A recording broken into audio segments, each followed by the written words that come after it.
So we are just gonna quickly fix some dinner. We will Is be anyone there? right back. Is anyone there? Well, probably not yet.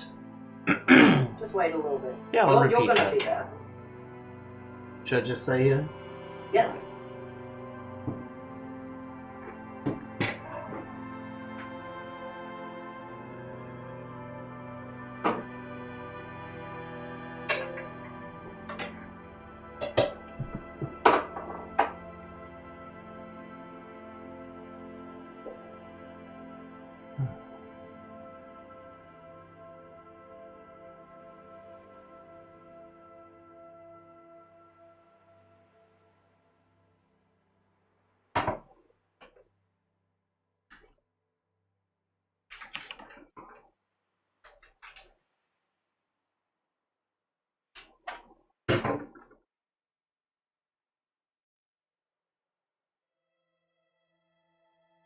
This is literally a mountain of food.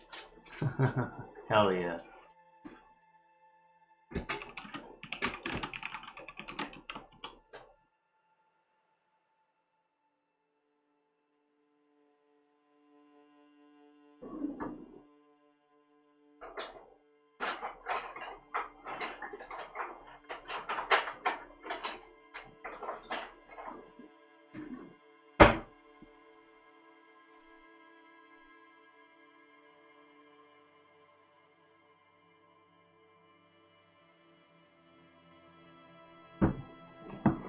City.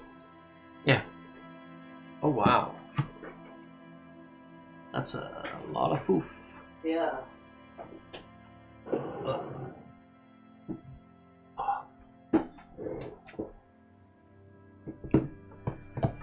Okay. I should set up over here as well.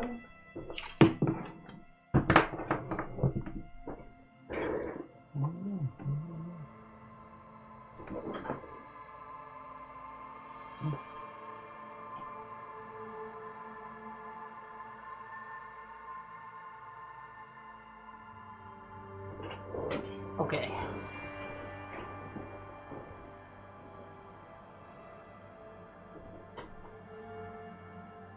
And then chuck it in the mode where we can see all the little like things that happen. What's the button for that? How do you get this down?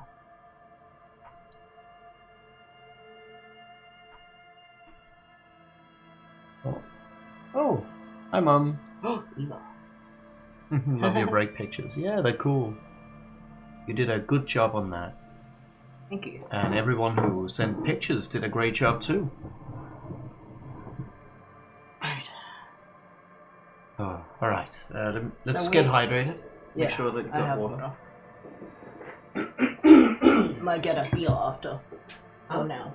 A beer? Yeah, I'll put some in the fridge. I already have one. I haven't had one yet. Could you get mine? Right now? Yeah, I mean, with the food, I guess. Yeah.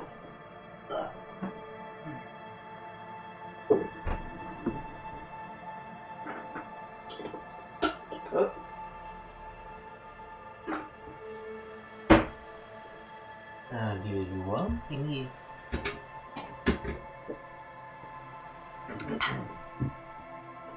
Whew, okay, so we both basically just got home from work. So maybe it's not going to be a very high energy stream today, but hopefully it'll still be entertaining. I don't think it's sent between. So Oh. I just. Okay. Strange. No, it's just Wow. like it's a thing where you have to press include tweet if you actually Oh. want to. Oh, maybe I missed it. It's okay.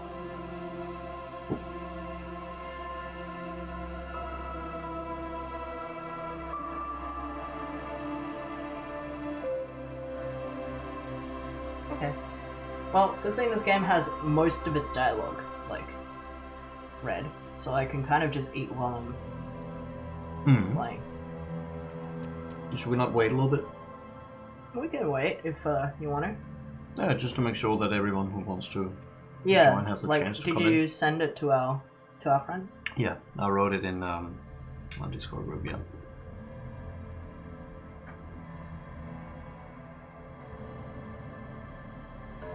There's noodles at the bottom of this meal as well, in case you didn't notice. Can't get access to it. Yeah. So, for anyone who just joined us, Johnny and I only just got home from work, so we're having food while we're playing today. A little bit of a slow start, but So, I think I will get started. Let us know how the volume is on our mic in the game, if it's still loud or quiet. Yeah. This one, right? Not the autosave. Yeah.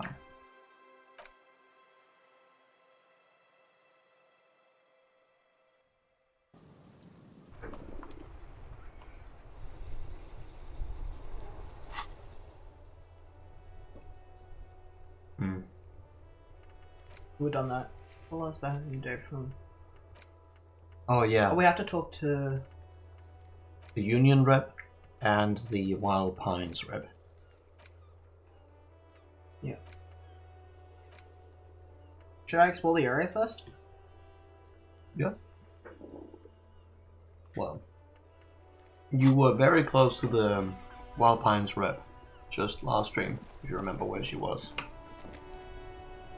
And she was practically at a corner, which you... Oh! But I mean, like, talking to people. Like, just, like, looking at this. There's some funny people right Yeah, there exactly. to talk to. I don't know who the guy on the stairs is. If he's, important. This Post Levantorie mail collection box has been heavily vandalized with graffito. A closer inspection reveals 2 bullet holes in the front. A faint sticker on the side reads, RCM Emergencies Desk number 8102, with a slogan, Mankind, be vigilant.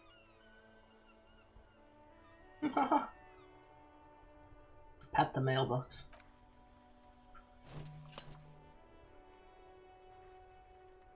The box seems happy. Eat Right. shit pig, fucked by the coon, and St. G with a crown have been scribbled on it. Jenny is a whore, and best set mailbox also. The mail collection box seems cathartic. Thankfully, though, so do you. You shudder, then you swallow. I was like, been there, mailbox, been there. And then suddenly, you see it. Over all the other graffitos, someone has, using the tip of a very sharp knife, cut the words, Revachon forever. Oh.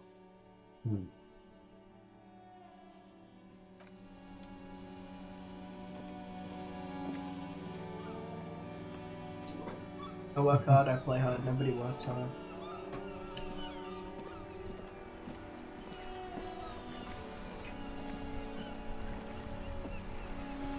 Have you no shame? Whining about your back every time you bring out the measuring tape. René, you're a man with a fork in a world of soup. Please, let's just try to enjoy the game, alright? The other one is eating a pig sandwich. New voice actor. I'm trying to, but you keep breaking my concentration. You're old. I can see that. We're both old. Now stop grabbing your ass like it's a girl. Same with this guy. These manly men are playing balls. Balls. This is a ball game. Grab a ball and play it. Don't ask questions. Shoot first. Ask questions never. Shouldn't I ask what game it is first? No, you got this. There's the ball. You're the game. So this one I get a bonus from not asking what it is. Let's try it. True. It's just a pure masculine move of ball game. Here we go. Going straight in for the ball game. You are immediately surprised by the ball's lack of weight. No matter, you'll make it work. God, this is right. You feel the familiar tremble of excitement and adrenaline that precedes every victory. Time has frozen. Feel ball. The cold metal ball is surprisingly smooth against your neck. It has a pattern on it. Probably a sponsored ball. yours would only be covered with bumps of learning and scars of victory. Already your muscles are adjusting to the weight, the nervous system calibrating, until you and the ball have merged into a single entity. The man ball is ready. The man ball. ball. Taking the surroundings. A chilly breeze ruffles your hair as you stand there, feet firmly planted. All sounds, smells, even the wind, everything fades until the only thing left is the union of man and ball. Who am I? An embodiment of pure motion. A fine-tuned locomotor running at maximum efficiency. The inertia can be contained to no more than a bullet leaving a gun. Let go. Be the bullet.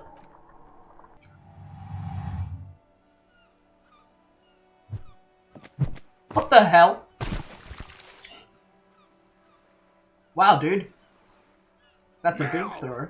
Bordel de merde! I mean, that was a very big throw. I'll give you that. A whorehouse of shit. So, let me be the first to say, I don't think we did the ball game very good. But powerful it was. I remember when I did play this part when I was not streaming, like before the update. I think this is as far as I got. This and over to the right a little bit. And what happened was I failed my roll real bad, even though it was also like an 80% roll. But I actually did good. Like the old men were like, wow, you got it really close. It wasn't whorehouse of shit. The shot was at least 23 meters. Probably 24, and then some. Because as you Nothing to be embarrassed about. As you may imagine, you're probably not supposed to throw the ball as far as possible in this game. But you did do good at doing that. Yeah. When I failed my roll in my other playthrough, I was very clearly trying to throw it as far as possible, because I did the like big wind-up animation, and it just slips out of your hand, but very close to the marker. That's hilarious. Yeah. What the hell is your problem? Not a weak tricep, that's for sure. I don't care if you are a cop. You do not just ruin someone's game. It's so goddamn disrespectful. I'm sorry? You vandalized our game, son. We can't play pétanque with 5 bull. P-tank? Oh, pétanque, I understand. No, you don't. Our pétanque game is ruined. We want our bull back. Take it easy, René. This is just a misunderstanding, isn't it, officer? No harm done. The Jolly One tries to defuse the situation. Of course there's harm done, you orange slug. You are as a goddamn bull. I don't have a ball, but will this do? Hold out the shot put ball. Will this... No, it will goddamn not. Thank you, officer. This is really something. Honestly, I think it's better than our old bull, even. The other guy's just nice. Mon Dieu. Alright, fine. What do you want, officer? Yes, why did you come here? It's unlikely they know anything about the murder. That's true. Although, I may as well ask. Do you know anything about the man hanging in the backyard of Will and Rags? Unfortunately, I don't. And like most of the locals, I have no qualms about assisting law enforcement. But this affair has passed me by completely. And most of the locals? In Martinez, the union is the law. So can you really blame them? But you don't have a problem with cops? Cop is a pejorative term. I don't have a problem with policemen. On the contrary, I admire the effort to bring order to our streets. He doesn't know about the crime. Your time is better spent discussing politics. What about policewomen? I'm confident they are indispensable in regard to all the paperwork and other administrative duties. Oh, sir. My feminist voice. Where is it? This one. Oh, this one. You better not be implying that women are unfit for field work. Hi, Isla. I am merely Hello. stating that nature, in her infinite wisdom, has made men more fit to perform certain Ooh. more challenging tasks than women. Remaining headstrong, making tough decisions on the spot, or even tackling physical obstacles are a few examples of such challenges. That's rough. Tell me something you're really good at and I'll find a woman who's better. Or you're a bit of an arsehole, aren't you, old man? Are both kind of shitty options, but the Oh. dude is being a little shitty. Hey, Tato. Oh, welcome, Tato. Oh, got my name wrong yet again. It's okay. No. Don't worry about that. Alright. Renee, I did throw your ball into the ocean, but you are being a bit of an arsehole. So, you're a bit of an arsehole, aren't you, old man? Is what I'm going with here. There's no point in getting angry at nature, officer. Oh my god. This is just the way we are made. Bit of a weird way to... You seem to be playing in a crater. Yes. The terrain here provides an interesting variety to a familiar game. Was there an earthquake here? No. It was left by heavy artillery fire. Oh, bomb. Ah, rip a In the bomb. middle of artillery fire. Right, that was the artillery fire. Oh, nice. Shoot him with one of these. It was left by heavy artillery fire. Okay, it's a crater left by artillery fire, but why? Why what? Why was there heavy artillery used? Because that's what happens when communists hijack your country, execute your supreme leadership, and turn your capital into a slaughterhouse. You use heavy ordnance to clean up your home. I see. Did you use artillery fire against them? Sadly, no. It was the foreigners who brought them to their knees. We fought valiantly. Too valiantly. So valiantly we got licked. Yes, squeezing a ball in his fist. Tato asks how we're doing. Just woke up at like 4. Just woke up at like 4-ish. 4 a.m.-ish. Yeah. Jeez. Well, I hope you're doing okay.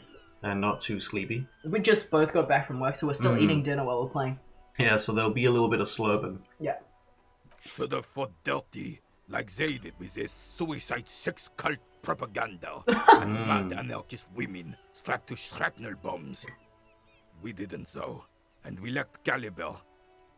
God bless him, but the suzerain's cannons simply weren't big enough. It was probably a bit more complicated than that. I thought so. Well, sounds like the typical person I have to talk to at work.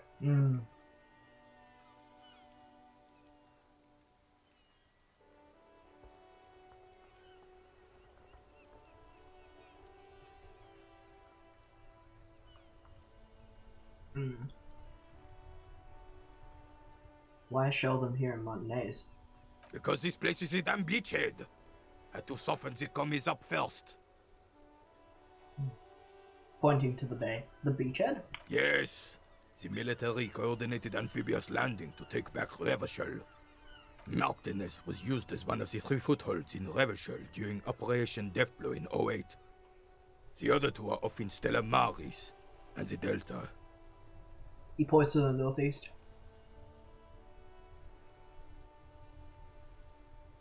Deathblow, sounds grim. This here is Blood Ground, where coalition boots first made landfall and cleaned those rabid dogs out. Most likely, we're playing pétanque on their mangled corpses. Looking down. He says looking down at the soil. Blood ground. You got old Rene going there. Like he isn't hungry enough already.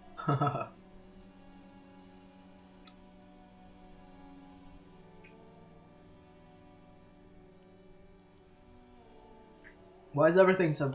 Is that why everything is so bombed out? Damn right, son. They laid the fire of hell on this city before they stormed it. And it worked, too.